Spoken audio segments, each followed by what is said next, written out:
জামাতের রাজনীতি একটা, আমার রাজনীতি একটা। আর জামাতের সাথে আমার যোগ নাই, জামাতের সাথে ছিল যুগপৎ। সুতরাং সেখানে এটা নিরসন হওয়ার কিছু নাই, আর এটা দেখে দূরত্ব আছে সেটা খোঁজার দরকার নেই। সাম্প্রতিককালের জামাতের কর্মকাণ্ড থেকে মনে করতে পারেন তারা একটা চলনীতিতে আছে। তারা ভাবছে ইতিমধ্যেই তারা ক্ষমতায় চলে আসছে এবং তাদের অবস্থাটা এই পর্যায়ে আছে। সুতরাং আমরা মনে করি না যে এখন আমরা ক্ষমতায় আছি। ক্ষমতায় আনার মালিককে জনগণ, একটা সুষ্ঠু অবাধ নির্বাচন আমরা চাই। এর বাইরে অন্য আমাদের কোনো কথা নেই। জামাতের রাজনীতি জামাত করবে, আমাদের রাজনীতি আমাদের করবে।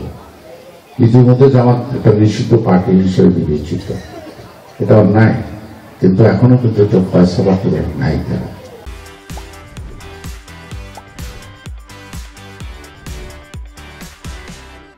অর্থাৎ আদালতের মাধ্যমে, বর্তমান সরকারের মাধ্যমে এখনো করে নাই। সুতরাং আমার মনে হয় জাতির ভাবনা একটি সুষ্ঠু নির্বাচন, জাতির ভাবনা জামাত বিএনপির সম্পর্কের উপরে নজর নেয়, এটা আমার ধারণা। আমি জানি না আমি ভুল করলাম কিনা। সীমান্ত হত্যাটা তো অনবরত চলছে, আর সীমান্ত হত্যার উপরে প্রতিবাদ হয় না এ কথাটাও সঠিক নেই। কারণ এই হত্যাকাণ্ডকে আমি কখনোই স্বীকার করতে পারবো না। ভারতের সাথে বন্ধুত্ব করার জন্য বিগত সরকারের মতো আমার দেশের অস্তিত্ব, স্বার্থ বিসর্জন দেওয়ার মানসিকতা বিরুদ্ধে নাই। ভারতের সাথে প্রতিবেশী সবার সম্পর্ক থাকতেই পারে, থাকতেই। অন্যান্য দেশের সাথে আমার সম্পর্ক দরকার, তার সাথে সম্পর্ক থাকবে। সেই সম্পর্ক হবে সমতা, সমমর্যাদার ভিত্তিতে। অর্থাৎ আমি আমার স্বার্থ, ন্যাশনালের ইন্টারেস্টকে বিসর্জন দিয়ে নয়।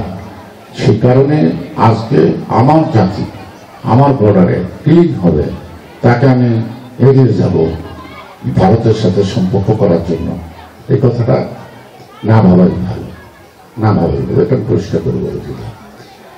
কারণ আমার দরকার, আমি আমার সীমান্ত রক্ষা করবো না কেন?